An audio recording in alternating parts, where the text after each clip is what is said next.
6:30, and without further ado, I will turn it over to Dr. Owen and Dr. Thomas. All right, so welcome. I'm Shelly Thomas. As Dr. Knapsack mentioned, I'm from the College of Education and Human Development, but before I became a faculty member at the University of Louisville, I was a JCPS teacher. So I was a JCPS teacher at Iroquois High School for 6 years, and then I was also working for the state agency schools for 2 years before I started my doctorate. I moved to New York City, did my doctorate, worked up there, came back to Louisville, and have been at the university in higher ed, working mainly, but not exclusively, with pre-service students. And so I'm going to come at this topic, this white ally supporting lived experiences of folks of color from a teacher, educator, teacher perspective. And I'm David Owen. I'm in the philosophy department in Arts and Sciences, actually the chair of the department right now. My research is in philosophy of race, critical theories of whiteness, so we'll see why that's relevant today. Before I was department chair, I've been chair now for a little over 4 years. I spent 10 years as director of diversity programs at Arts and Sciences.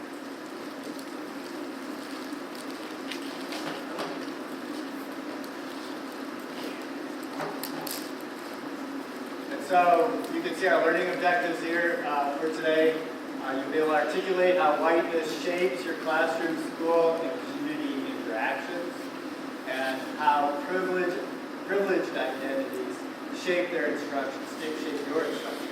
Participants will create a plan based on the needs and context to support their non-white students and colleagues through their interactions with parents. So in other words, we're going to get some stuff done today. Ready? Midway through the read, we're going to take it on. All right, so the first thing we're going to do is we're going to kind of see how folks are feeling in the room. We're going to do a Menti activity. Has anyone used Menti in their classrooms? Okay, so some of you are familiar with it. If you need to, turn to your neighbor. You got the code there, and I'm going to switch it to the screen so we can see where folks are going.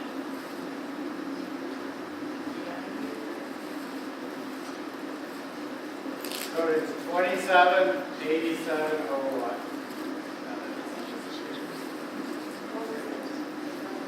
278701. Okay, so what you are doing,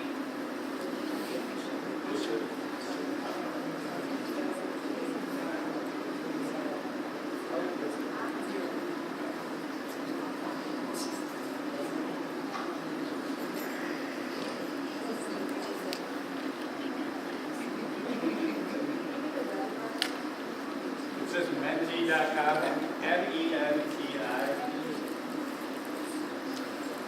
Please don't bounce the ball in the hallway. Thank you.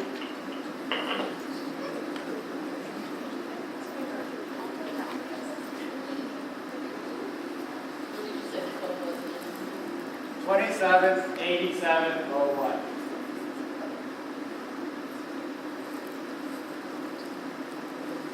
So here, median net worth of black families is 7% of white families. The perception, if you do a survey, at least from a perception of white folks, is that the gap is 80%.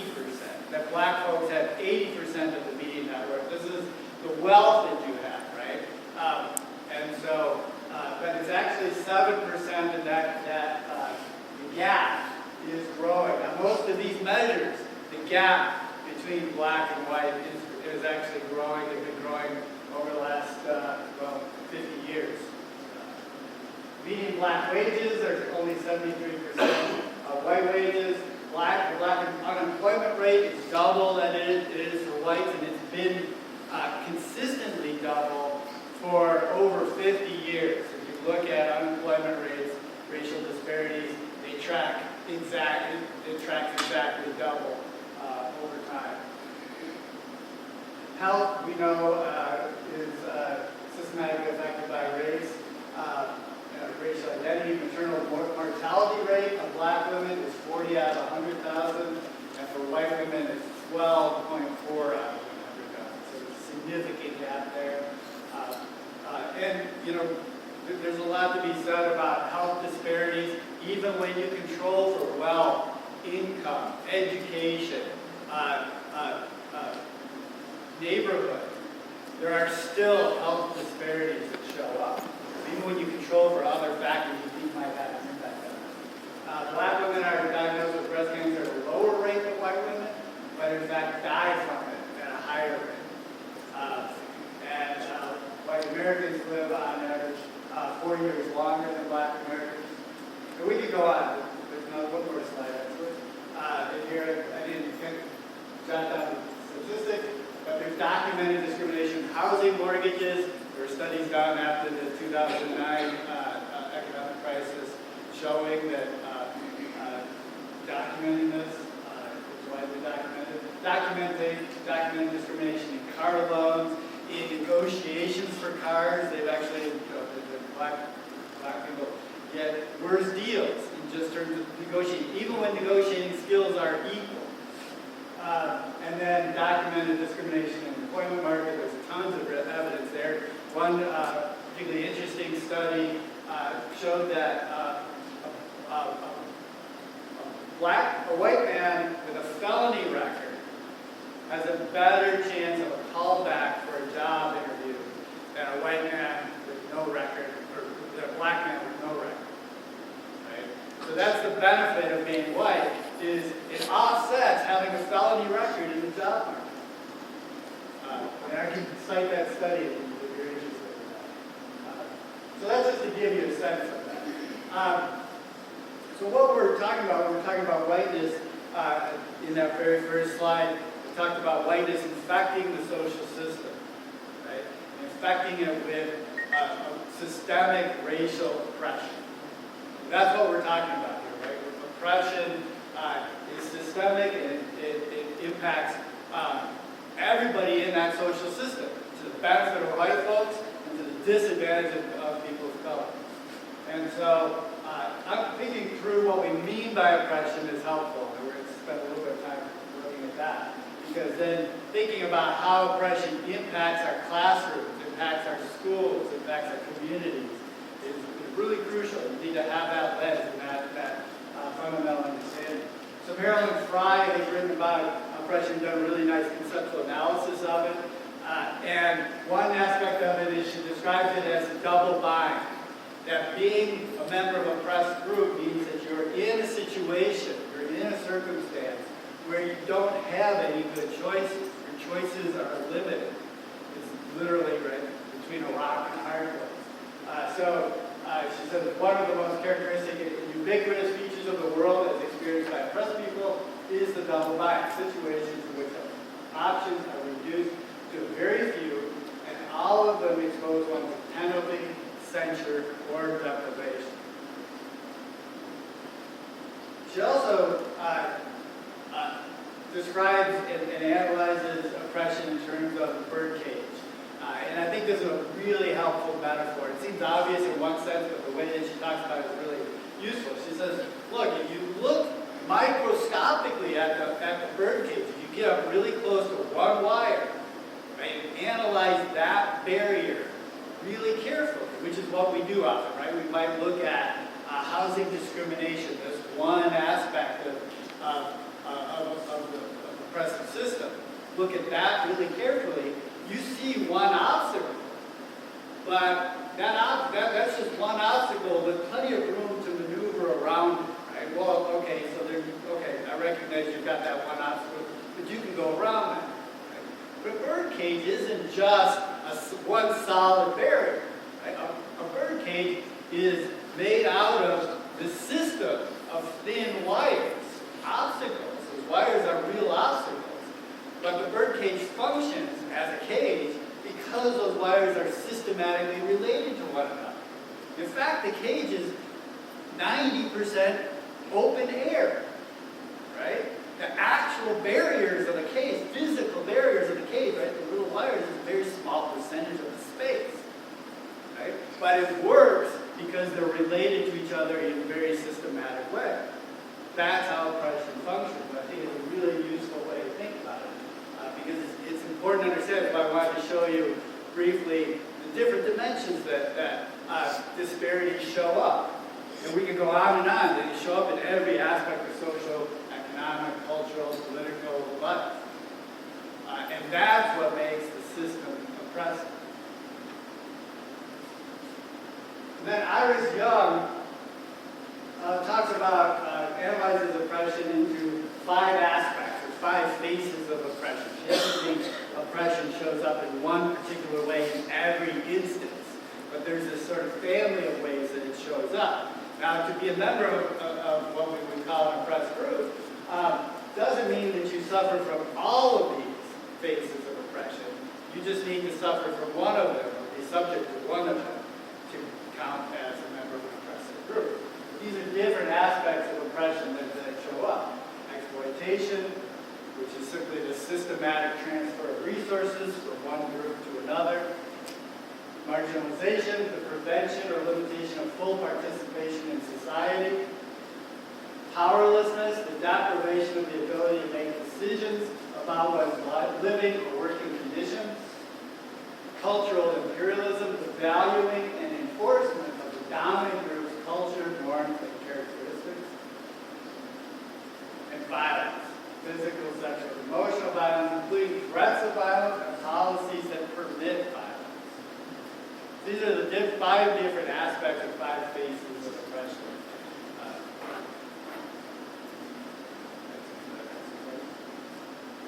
Okay, so what we want to do now is to think through those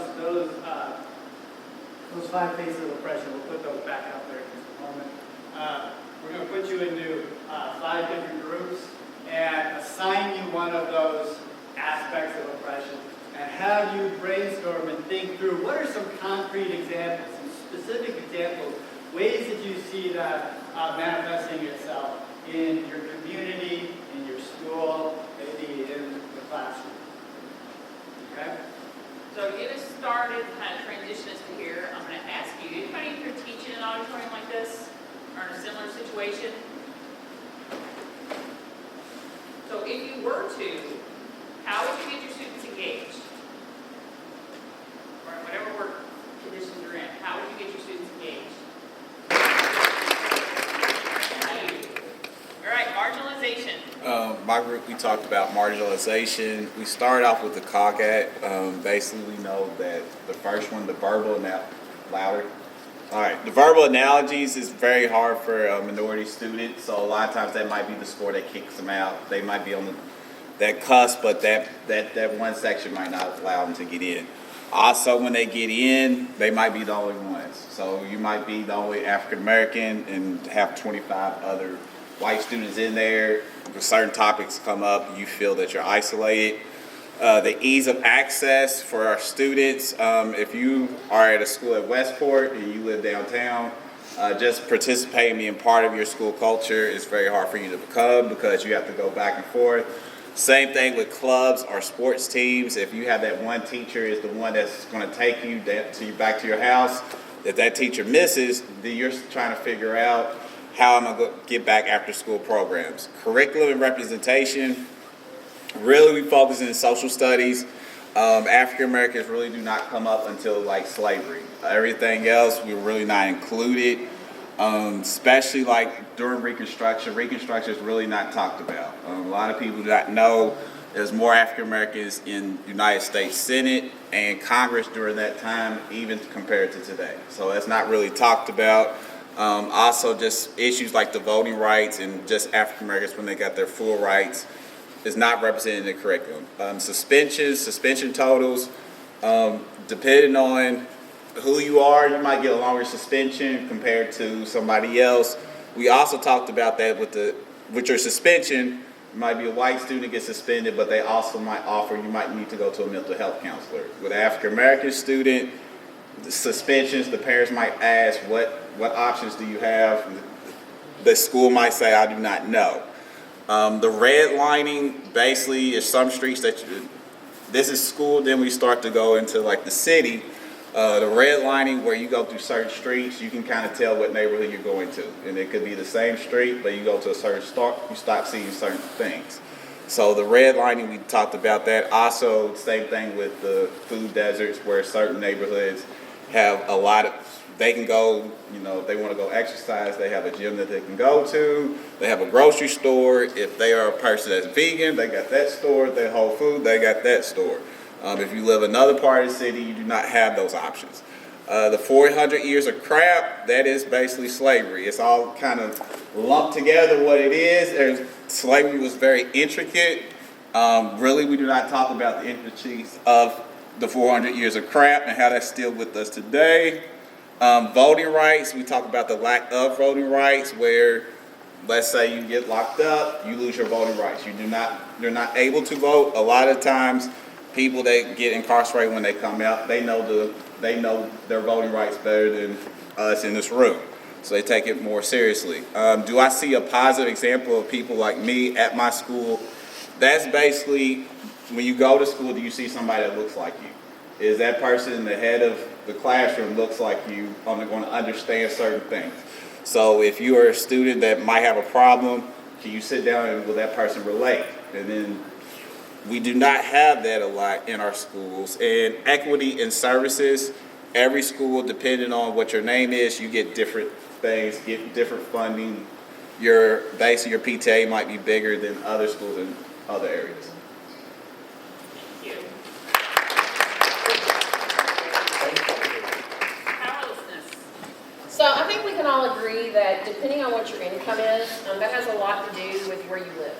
And our scholars have no control over where they live. Whatever their parents can afford, that's where they are.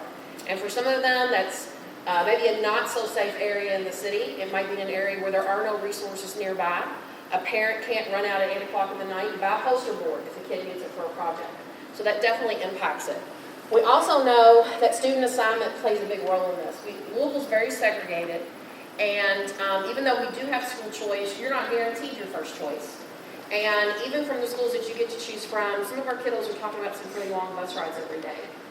Especially if you're on one of those second-run buses. You're the first one to school every day, and you're the last one to leave every day. It also, because you have kids being bused all over the city, it keeps parents from being involved. So their parents can't come in and be part of SDM. Their parents can't come watch them play sports. They might not be able to play sports. Also, with the curriculum, because their parents can't get there, they don't have a say in what their kids are being taught. So that 400 years of crap that you refer to, how is that being taught? Like, what is the curriculum? How's that story being taught? These are things they just don't have any power over. Talk about how certain policies and just certain things within our society are allowed, especially when looking at people of color. So police brutality, and my son's at Eastern, we live near Eastern, and he was even talking about, he debates, and there's 2 African Americans in his class, and he's in AP classes. And he said, I just gave up because I couldn't seem to get people to even see it from my perspective. And so the frustration in his voice, he'll say, does your son drive? No.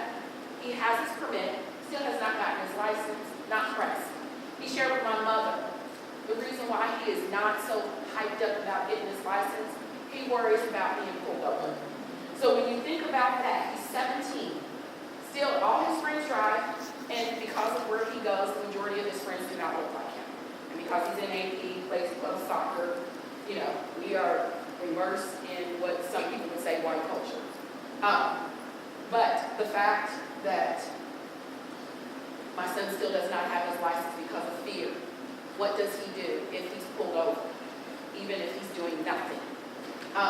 So police brutality, big deal, with violence being allowed and people saying, well, he should have gotten on the ground. He should have taken out his license faster.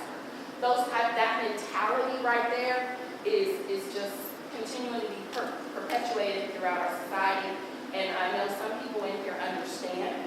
But we tell my son when he walks through our neighborhood, do not put your hoodie up, do not run, we have all these things, and he has to call us immediately, even though we're tracking him on his phone when he walks his friends home.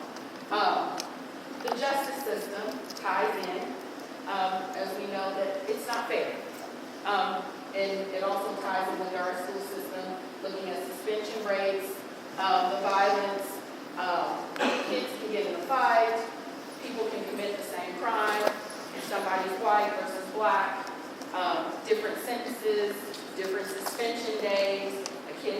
one day, if it's a white kid and a black kid fighting versus an African American male or female, depending on who the fight is with. And you say, well, how is that perpetuating violence? When the kids go home, you do not know what they're going through, the anxiety, how upset they are, and so then it spills back, and they wind up getting suspended again because they're angry and they're upset because they realize, I'm no longer at that school, but I used to hear, how is that fair? Because they do talk amongst each other. How many days did I get compared to this other kid that I had a fight with? They are very savvy, even in elementary. Stand your ground. Don't like it because it also tied into fear of the consequence of, we were talking about just being black, my son being an African American male. There's a consequence for the color of your skin. We had a discussion at McFerrin. Literally, somebody said, why are we not liked? What did we do for people to hate us? And I still haven't figured that out to this day. So the fear of, all I have to do is say, I feared for my life and I can gun you down if you don't look like me. So if I walk up to you, I was 19 when a cop literally pulled me over. I was speeding and I admitted it. He pulled me over, he had his gun drawn. I had my hair tucked up, no earrings, no makeup. When he walked up to the car, he literally said, oh, and put his gun away. And I knew what happened. He saw me and realized I was a female and no longer felt threatened. And I even questioned him, although my mom got on me for questioning him because she worried about what could have happened to me. So the fear of human trafficking, and we're talking about sexual and physical violence, along with slavery. We have a lot of people who, Jefferson, I really doubt that Sally's parents gave her away at 15. I'm just saying, okay? So, and maybe he did love her eventually, but slavery was allowed, it's sexual assault and everything was permitted in slavery. That's how we have folks that are lighter in skin. I'm just being real, and I don't sugarcoat, so that's why you get offended. School to prison pipeline. School to prison pipeline, we already know that many people are talking about this, how if a child at 3rd grade, they're already creating prison beds for those kids that are African American male or even Latinos. And once you basically just say, I'm done with kids, you are setting them up for failure, and we know what happens when our kids don't graduate, what it could lead to if no one intervenes. And then special education. If you look at a lot of our EBD units, it's predominantly African American males. And so what does that say about us and what's going to happen to those boys later? They already know that they will tell you people don't care. So what are my options? And so all of this perpetuates the violence in our society.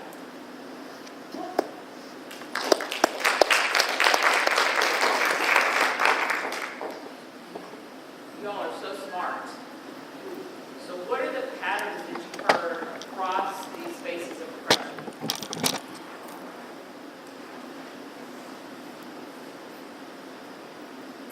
First, I'm going to assume you heard patterns, right? Did you hear patterns or anything, similarities? What did you notice? Let's start there. What did you notice? You heard folks talk about and unpack these spaces of oppression.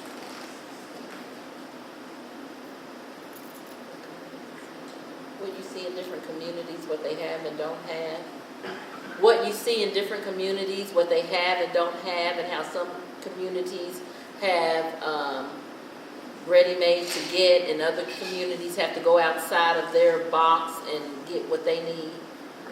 And what you recognize there is going to help us shift to the next part of our discussion in a minute. So we would definitely use what you said. It's a tale of two Americas. Tale of two Americas. And were they compartmentalized? So there's just marginalization, there's just powerlessness, there's just white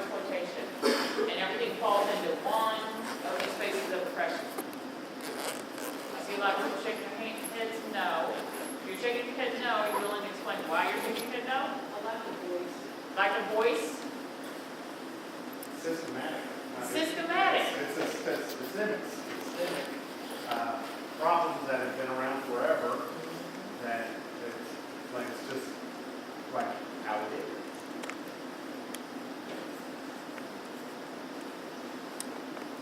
And also how it's going to be, how it is, your point. Third grade was down the road, already planning, it's not going to get better, it's not going to change. You still need to start building. I think the idea that it's systemic is crucial here, right? I mean, that's obviously where we started.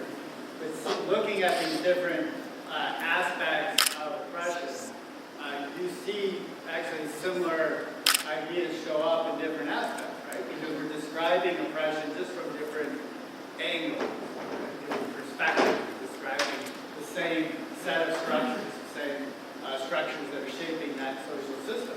And it is historic because it's systemic, right? It has this historical legacy, historical embedded, right? You mentioned, right, two Americans. I mean, it made me think of the Kerner Commission report, right? Two Americans separate but unequal in what, 68, 69, maybe a little bit earlier than that, right? And if you look at the data, some of the disparity data I was showing before, it hasn't changed since then, right? In fact, it's gotten worse, the data, the disparities. So the two Americans are becoming more and more unequal, right? Yes, and it's due to 400 years of craft, right? To put it succinctly. But also, why we're here today is because that's not some natural phenomenon we have no control over, right? These are social structures that are constructed, that are created and reproduced in our everyday behaviors, our everyday practices, in the institutions that we create, policies we create, right? And one of the things, one of the takeaways that I hope you come away with today is that a reflection on how am I reproducing this system every day, right? I'll say a little bit more about this in a few minutes, but I do this every day, right? We're all reproducing this social system. Now we can either reproduce it as it is and continue the 400 years of craft, or we can begin to reproduce it in a different way, right? And so in little ways, your behaviors and what you do in your classroom and what you do in your school district and in your schools, right? We can begin shifting these structures and dismantling them.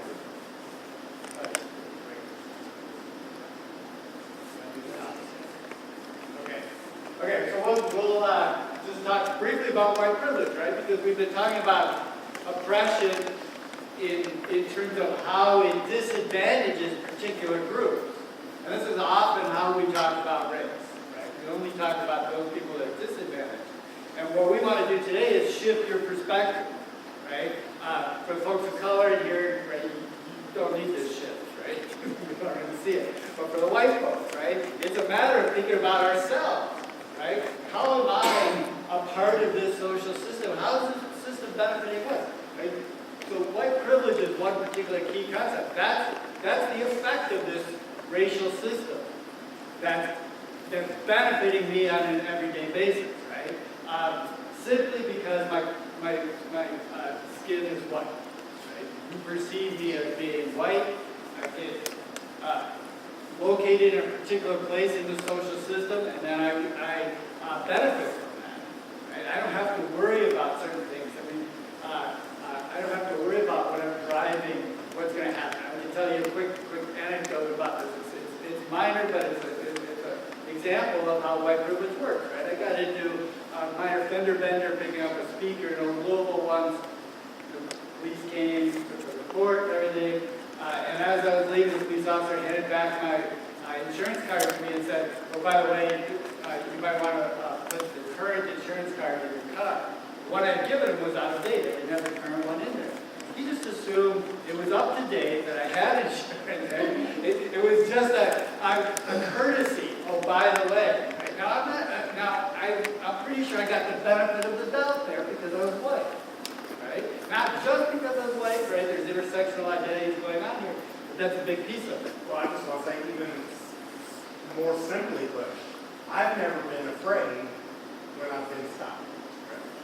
I've never been frightened. And I have to understand that I have to understand it's not because I'm some sort of brave dude, it's because I'm white. It goes even further for me, right? And this has to do with how I've been socialized, right? It's not just that I'm not afraid. I can be a smart ass with cops, right? But I know if I were a black man, I mean, just getting stopped is dangerous. You don't talk back, right? And the folks of color in here know that you have those conversations with your children. I don't have to do that with my white daughter, right? Or I haven't, in terms of being respectful because she'll be in danger. I have to talk about race with her in different ways. So, just real quick, Peggy McIntosh, if you don't know her work, you should look it up. It's her foundational here in terms of the concept. And I think some of the aspects in this definition are key and worth highlighting. It's an invisible set of unearned assets. So largely, I don't see the privileges that are conferred upon me every day, right? And so I know that they're there. Sometimes I can identify them, like the insurance card example, and sometimes I can't. It just sort of makes it easier. I get the benefit of the doubt. I don't always see when that's happening. They're unearned assets. This has nothing to do with, right? I shouldn't feel guilty about having my privilege. I didn't ask for it. I didn't earn it. I didn't do anything. It gets conferred upon me because of the social system. Now the question is, what am I going to do about that social system, right? We return to that. And I count on cashing these in each day. Every day, right? My skin color makes my life a little bit easier, right? In ways that I often don't see. And I'm meant to remain oblivious. I'm meant to not see this. Right? It's hard. Even though I work on race, I talk about this all the time, do these workshops, teach on it. There's a big portion of the day where I'm walking through the world and not really paying attention to my whiteness or how whiteness is shaping my situation and opening doors for me. I'm meant to not see that. That's how the world is constructed. So just, we're going to wrap up and take a break, but I know a lot of you, when we did the teacher, we almost said pre-assessment, but when we did the survey to see what you already knew, a lot of you put up privilege, right? That was one of the things you knew. And perhaps Peggy McIntosh is how you got introduced to it. So in the 80s, she put out a book called The Invisible Knapsack, and many of us have been through the knapsack activities. Wanted to let you know, if you're thinking about working with folks back at your schools or in your communities, that there's more updated stuff now. Because a lot of the stuff she did then that was absolutely groundbreaking, they moved forward to that, and we know that folks who want to perpetuate these systems of oppression use things like the privilege walk to not build allies, but to reinforce and reinscribe the oppressive social structures. Okay, so be critical. We want you to be critical of these types of materials and uses, but understand this fundamental definition is unearned privilege that we carry around and don't recognize. After the break, we're going to talk a lot about whiteness and how we act as white allies, but also talk about some of the big mistakes we make still on a daily basis, okay? And kind of think through that. And so where do we go from here? What do we do? All right, so I've got 5:39, so how about we come back in about 6 minutes, 5:45? We'll do the last 45 minutes. And I think that restrooms are that way, up and that way. Not sure about a water fountain, I'm assuming it's about it. You might be southern here, is there a water fountain up there also? That's a joke that just kept between me and God, because that's why it hurt us. We never unleashed that on. That was just between us. Hopefully we'll get somebody at the end that wants to share. I hope. Oh, I hear you. Usually I know somebody. One might get married with purple hair. I heard about it. Who's on the council. I might get her to share. Okay. Let me go.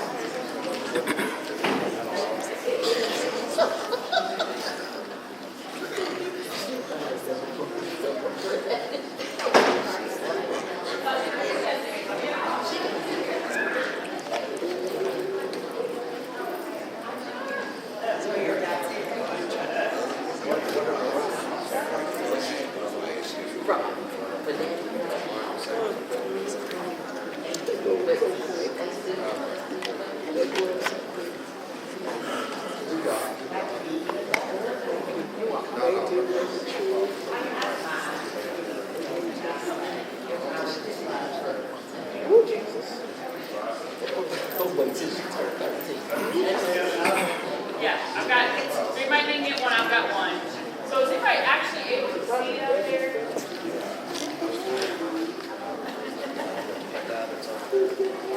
You all get one?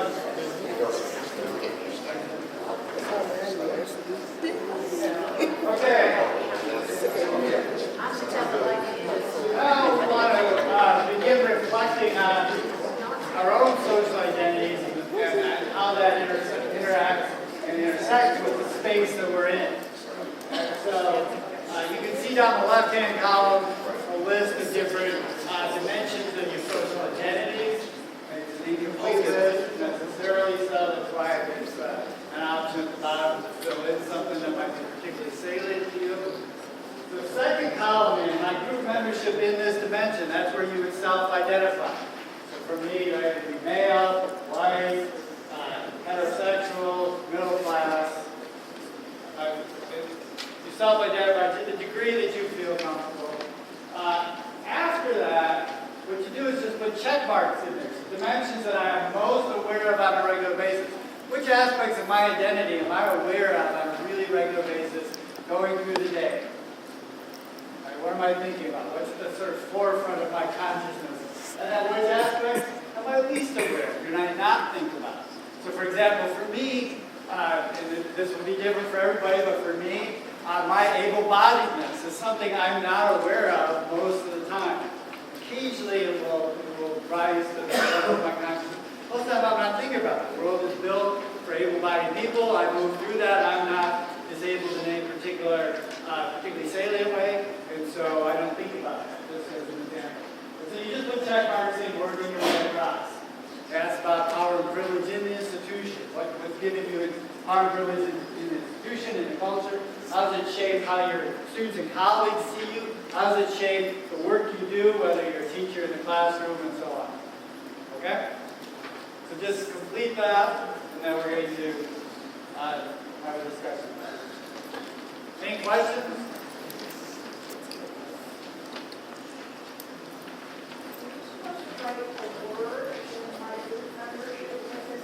Yes. But that's the only column you would write a word in. The others are just check marks. We get asked what would be other dimensions. So I'll give one example that we don't have on here is age.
It can be both.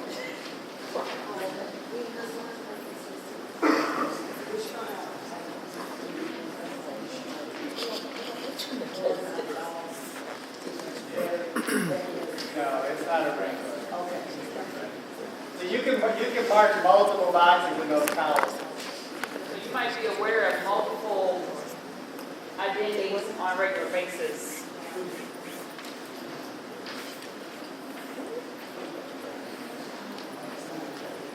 And some of them you just think about only if somebody asks you. Right, so then that would be right. Yeah. And I think that in that, when you walk in, Yeah, right.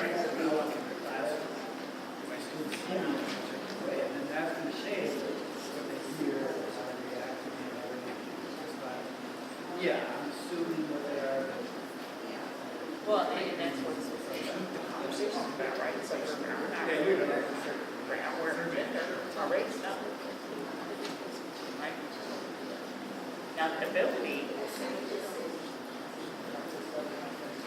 That's what you said before, that is it white people have to? Because I don't have to.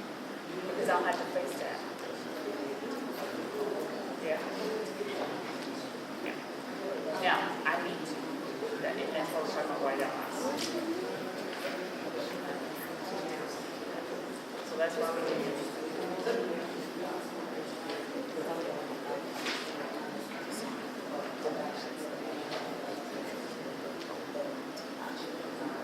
Give you another minute or two.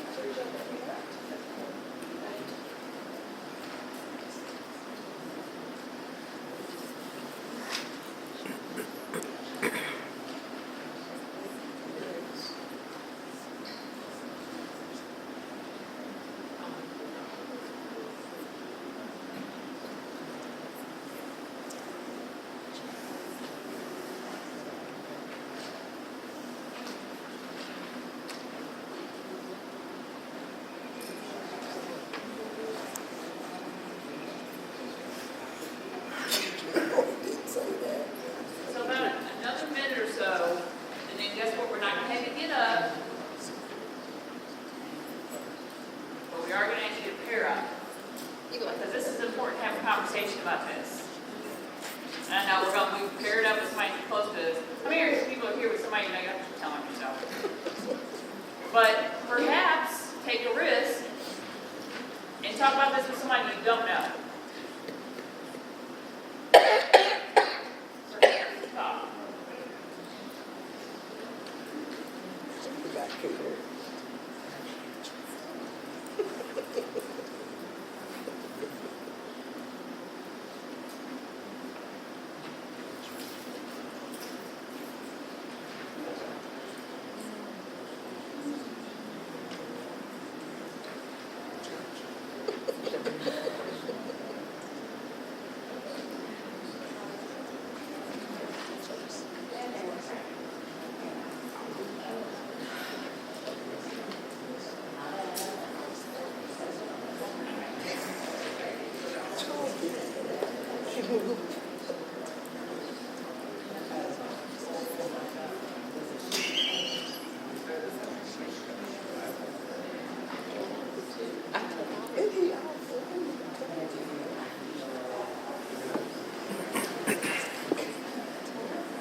All right, so let's go ahead and pair up and talk about what you learned doing the process, and maybe think about why, if some particular identities are salient to you but not to your partner, why might that be? So David talked about being an invisibility. 11 months ago, I had a total knee replacement. While I'm wearing tennis shoes. So if you're judging me because I wear tennis shoes, the doctor said, I don't have to wear dress shoes anymore. So quit judging me because of my tennis shoes.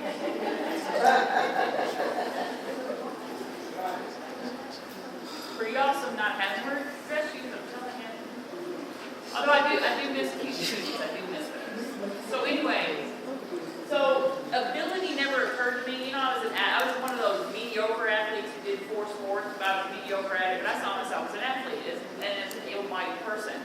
And then I became disabled. But I was disabled quite a bit of time before I had surgery and then recovered from it.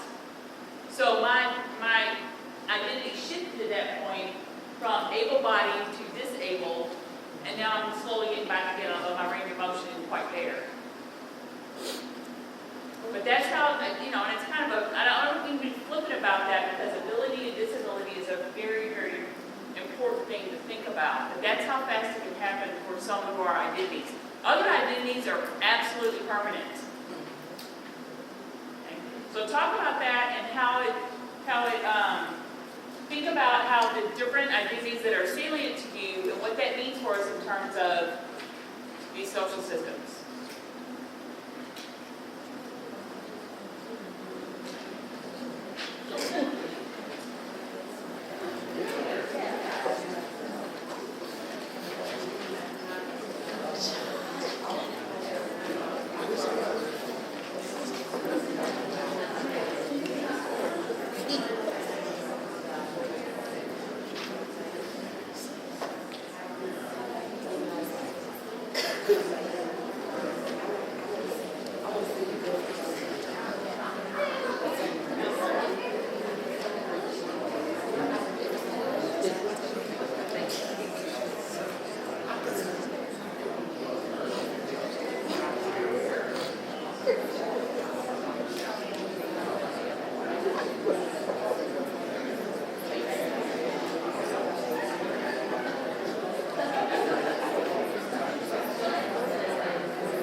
Let's wrap this up by just kind of debriefing briefly.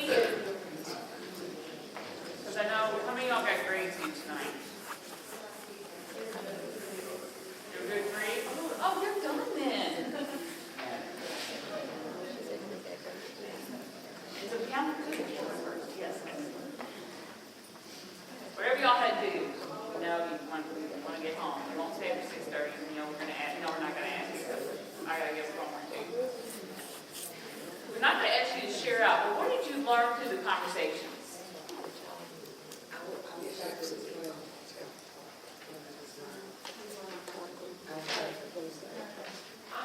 Well, we were talking with ourselves, and, you know, Kim and I, we're really aware of the fact that we're female and black. And then implementing that did not check those boxes.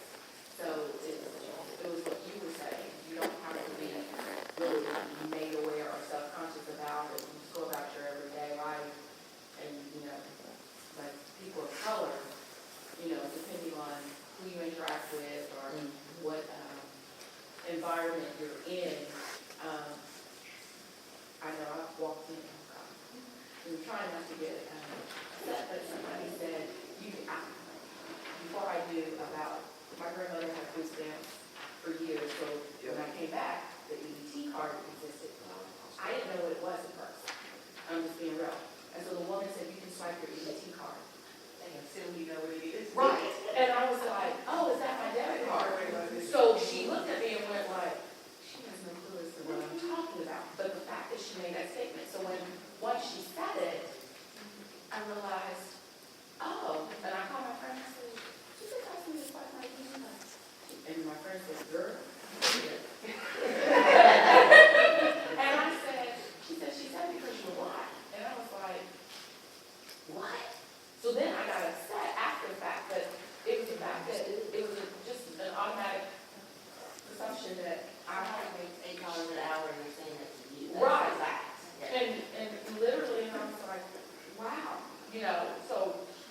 And the difference between your experience and their experience, right? I mean, this is important. I mean, on one level, it seems obvious. Of course, we have different experiences. But it's important because this system of racial oppression, right, it situates us differently in terms of power and privilege. We have different kinds of experience because of that, right? And so it's not just, this system of racial oppression that we're trying to talk about is not just, yeah, we have different experiences, right? We're situated differently in terms of power and privilege, right? That's how race works. It's asymmetrical.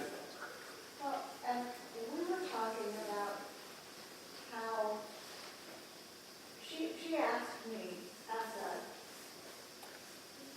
why as white women, we don't see ourselves as role models for our race, so that we look to children and want them, and want to demonstrate our role modelness to them. Whereas she at her school feels like she always has to be a role model for black children. And I don't feel that as a white woman, but I feel it intensely as a Jew. Because as a Jew, I am speaking for all religious minorities. And in my school, while there are very few other Jewish students, there are Hindu and Muslim students who look to me to say, you're the one who needs to say, no, we're not going to write a letter to Santa Claus. And no, we're not going to want to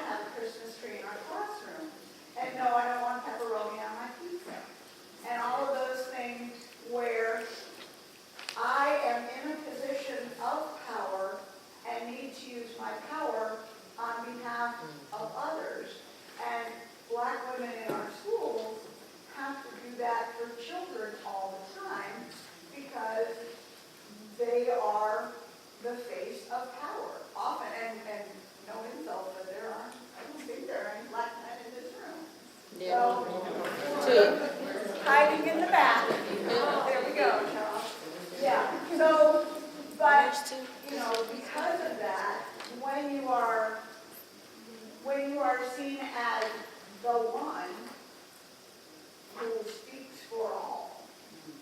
And that's, again, this difference, right, in terms of power and privilege, right? So I'm seeing it as an individual, right? But folks who are disempowered in this racial system are seen as members of a group, and first and foremost, whereas I'm seen not first and foremost as a member of the group of white people, I'm seen first and foremost as David Owen, right, the individual. That's how the system works, right? And it puts a lot of burden on folks of color, right? A quick story about a classroom experience about this, right? So this is how it connects to the classroom. I was teaching a unit in ethics on affirmative action once, and I'm at U of L, a predominantly white classroom, especially in philosophy, but I had a couple of students of color in the classroom, and I caught myself as I'm having a conversation with them.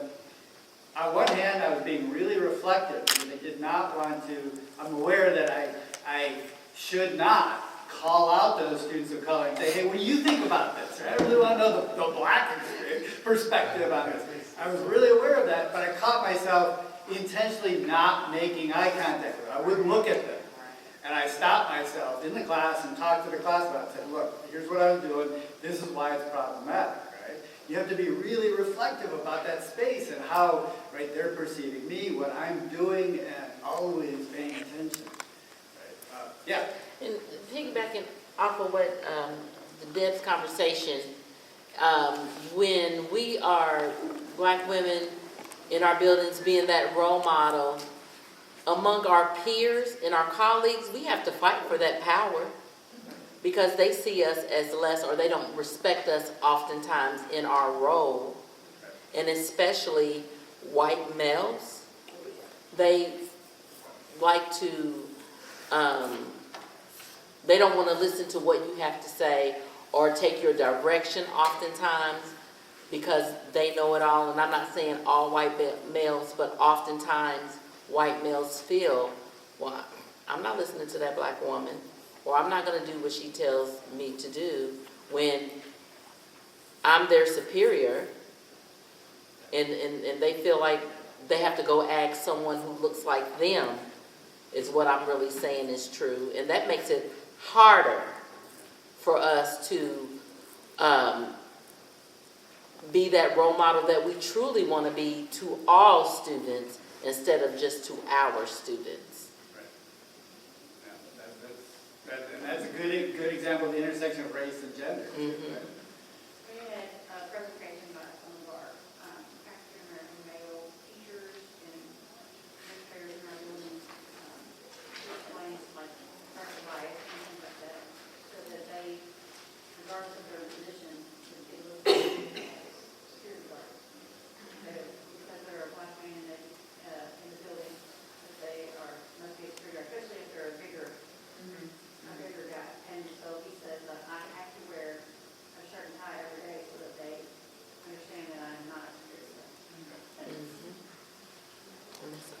And that's true, it's not true just for race, but for gender as well, right? I see this amongst faculty at U of L, right? Female faculty are dismissed in terms of their expertise by students. Men and women alike, right, are dismissed, right? Because the embodiment of knowledge is the white male, right? This is culturally embedded. And so they get dismissed, and I hear stories all the time of female faculty always having to fight for the authority and the expertise and the legitimacy in the classroom, and I don't have that experience because it's automatically conferred on me because of my privilege, both race and gender in that case. What else? Do we have time for some more? What else struck you about this exercise?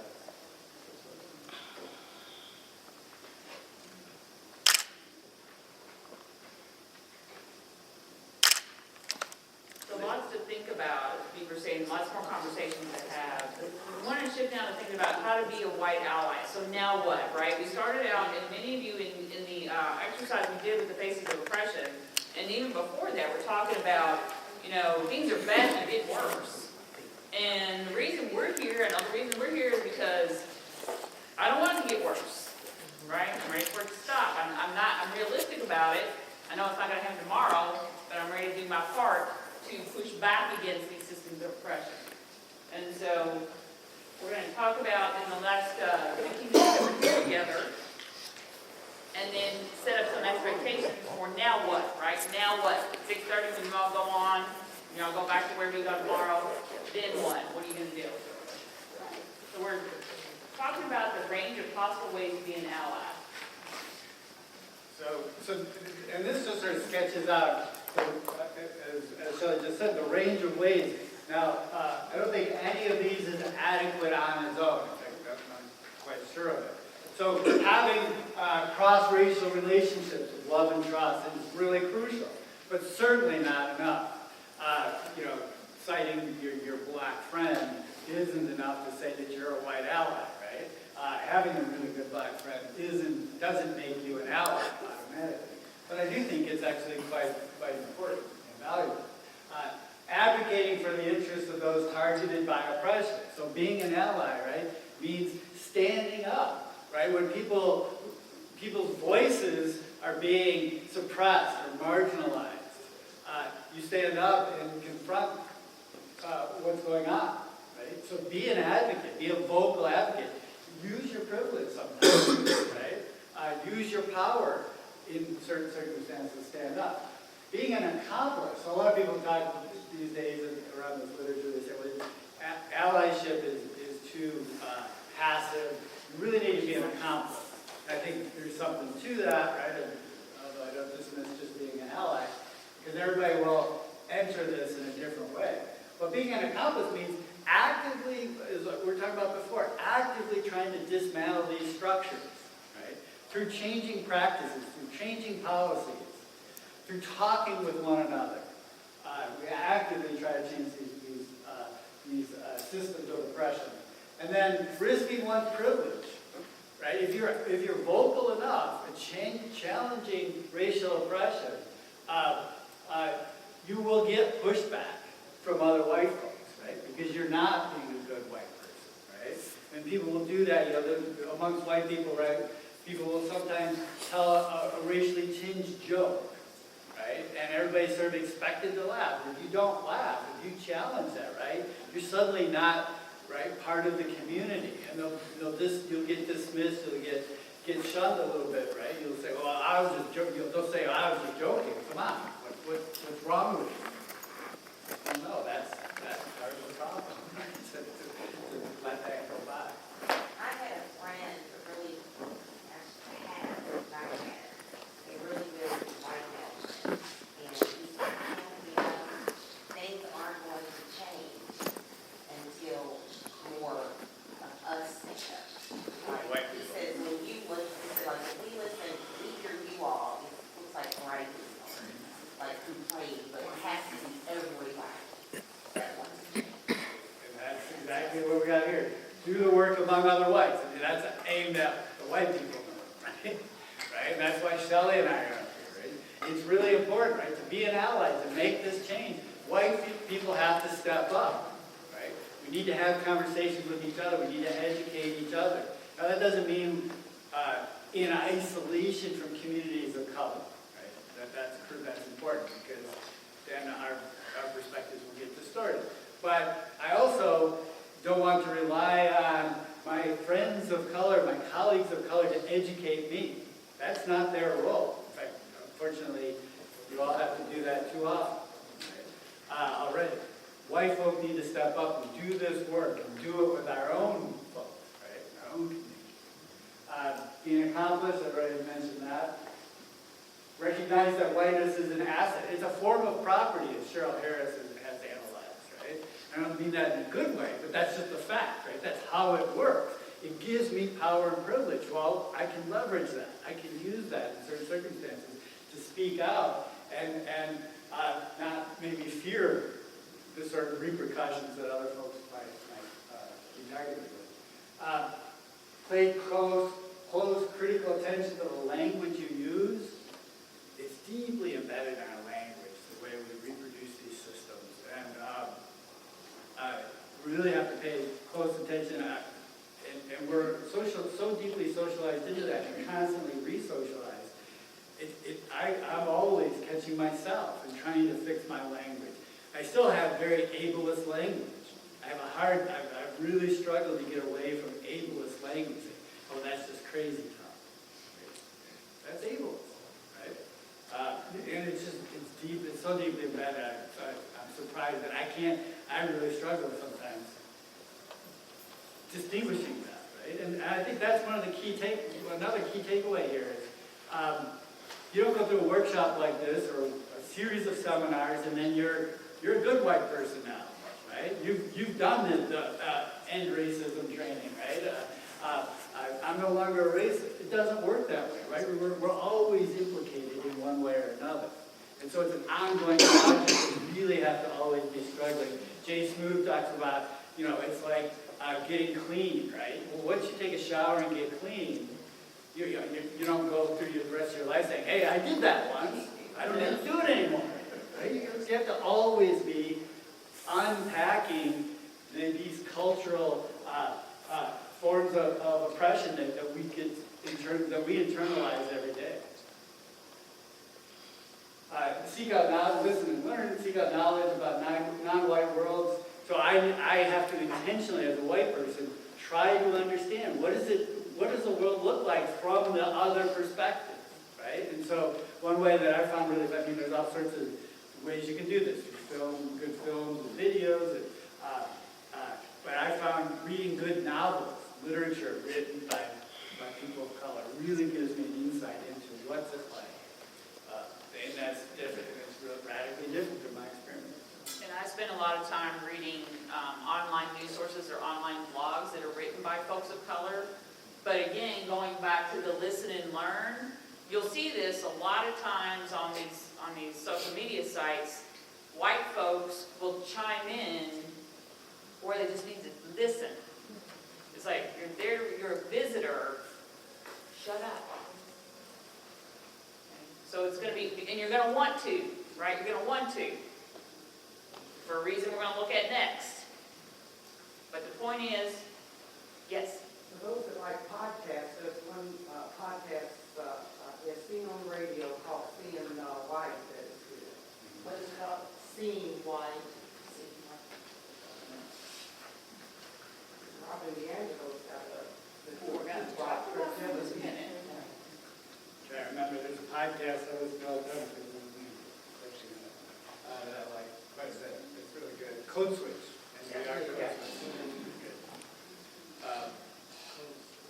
Yeah, there's all sorts of information. You want something that will radically challenge your perspective on things. I think I have a pretty good radical critique of cultural film, news, and so on. But I've always pushed further by Son of Baldwin, which is Numb the Flu. I don't know if anybody knows him. Look him up on Facebook. And he'll post things that are just really incisive and critical and really challenge the way that people think. I don't know, I forget his... What was that name? He goes by Son of Baldwin. And I always forget his real name, his given name.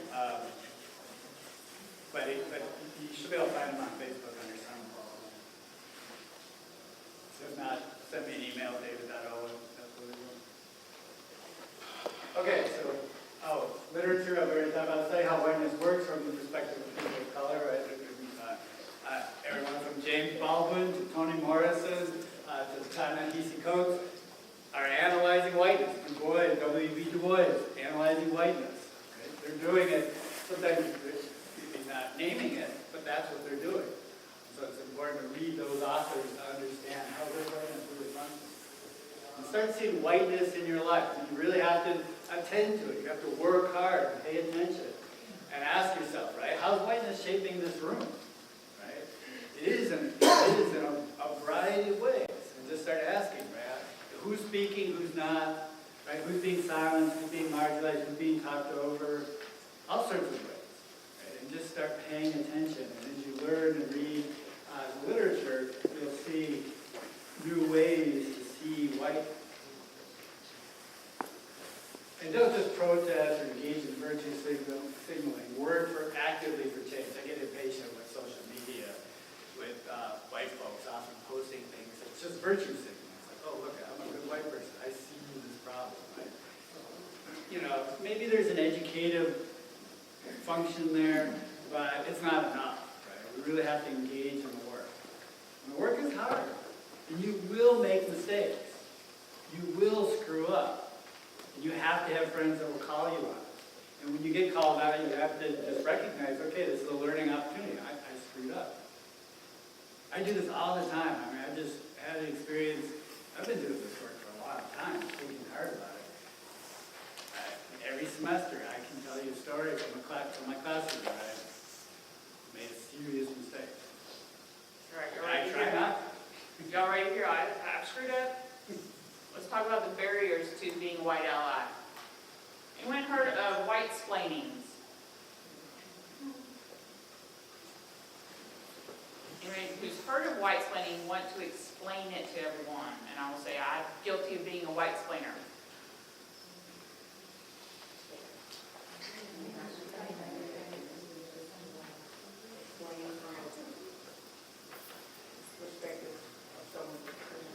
Right, so it might be, you're talking about your experiences, and I'm gonna tell you, but yes, but if this is what you really felt, this is what really happened to you, I'm diminishing your experiences, I'm gonna white explain you.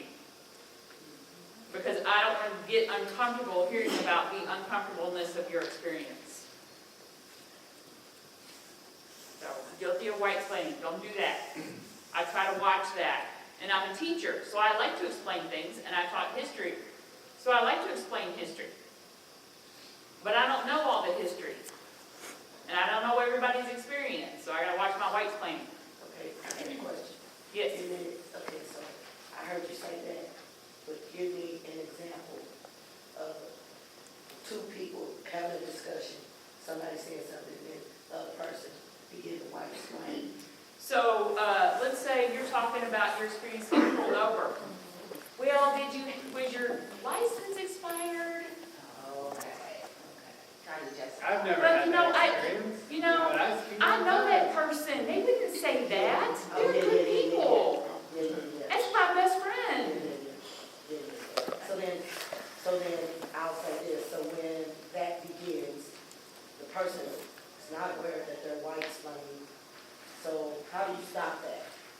Because if it's just the two of you, and you just taught us what white explaining is, how do I stop?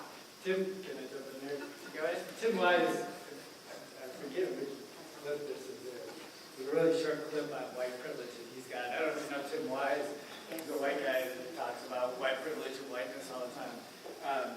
But he said he recounts a story where he would give a workshop on reparations and went through all the reasons people of color thought reparations was warranted and justified, and then a white person, a white man stood up and objected to it. I said, no, I don't think it's really necessary. And Tim Wise said to him, I just like the way he phrased this, he said, what do you think it would mean that this black person knows their experience better than you know their experience, right? I think that's a good way to put it. It's like, well, why are you discounting this person's experience? What makes you think you know their experience better? Yeah. Now, that's a really confrontational way. I mean, there's no... Yeah, so it's like, so why can't, so basically you're saying, what I'm saying can't be true. There's no way. Right. I mean, that's what white explaining's saying. It's just like what your experience and what you're saying, I don't really believe it. Because I don't see it as a white person. Well, that's just absurd on the face, but white people do that all the time. So let's go back to Beverly D'Angelo, right? Another term, white fragility. Guilty here. So when heard of white fragility? But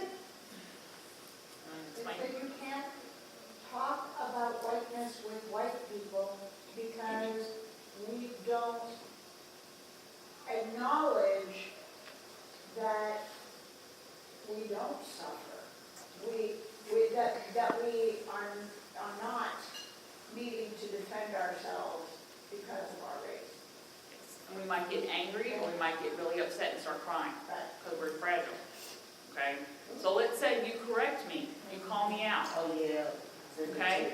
And I'm like, I'm bawling now, and the tears are real. What I've done is I have decentered the conversation conversation because you're the one that's been hurt. But instead, you've got to come with me. Okay? So, we see that a lot when we call out individual acts. It is normal to be upset. But white people hold back those tears and use them for good and reflection instead of projecting yourself and decentering the person of color or the topic itself. And I'm telling you, that is hard to do. And I've seen this happen in workshops. You can have a really good constructive conversation about race and racial oppression, and then somebody, usually a white woman, ends up crying because they feel really bad about It might something. be a white man. What's that? But in my experience, it's never been. But and then the whole energy of the room shifts, right? Because Now you're take focused care. on comforting this white woman, and the whole and the folks of color in the room will get really upset for good reason, right? Because now you're no longer we're focusing on making white people feel good. This isn't going to make you feel good, right? It's going to make you feel uncomfortable. And I see this in college classrooms, working with teachers all the time. So I teach multicultural education type classes, culture sustaining, culture responsive pedagogies. And a person will be speaking their truth, and then a white student will get, all up in their feelings about it. And automatically, the instructor, perhaps me, the instructor, perhaps another instructor, will go make sure, are you okay? Are you okay? I just want to make sure you're okay. Without even checking in on the other person. And the students notice that. So here's what we want you to do. We have a collection of shareable resources, and if we can read your email when you give them to us, I'm saying that because on Monday's group, some of the emails I can't read. We got a collection of resources we find helpful. Some of the are some things that David's mentioned and I've mentioned. But we want to know if you've used any particular resources to share that we'll add to this. I'll have it in Google Docs, we can add to it. Okay? So anyone have particular resources around this topic that you use? Share with us, I'll add to the Google Doc. Yeah. So in closing, we want you to think about, write down 2 specific changes that you will make. 2 specific changes you will make over the next 4 months, so you're giving you time, a little time, get through it, to become a more effective ally.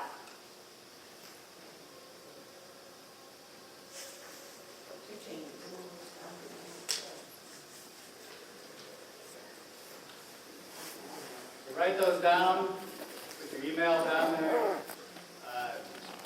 Include any resources that you find helpful. And then turn those in before you leave. Yes, and before, thank you all so much. Before we close up, can you guys give Dr. Owen and Dr. Thomas a round of applause? So I have little ones, so I'm very conscientious about time. I'm going to start on time, so we end on time. Just one real quick last announcement. These are true allies right here. Dr. Owen and Dr. Thomas, they work with me. I'm over the CARDS program for JCPS. Those of you who may not have heard about it, but it allows you to go back to U of L, and DEP will pay for 15 of your credit hours, and you have to pay for the other 18. But you take classes in arts and sciences, criminal justice, Ethnic studies, sociology, philosophy, anthropology, urban and public affairs. Yes, along with the College of Education. And I do have a flyer. I take about 20 students a year. This is a 33 credit hour master's degree. It's for our high needs schools. If you're interested, feel free to email me. The deadline is not until June 5th, 2020. I always do it at the end of the year, but I wanted to share this because it's a wonderful opportunity. And we have a testimonial of a couple of people who are already in the program on our website. If you want to learn more about the information about this program, I'll be more than happy to share with you. But at the end of the program, the students receive a graduate certificate in diversity literacy, and it's an awesome program. So without further ado, I won't keep you. Please do as the presenters have said and leave your papers up here. Drive safely and have a great day. Thank you all.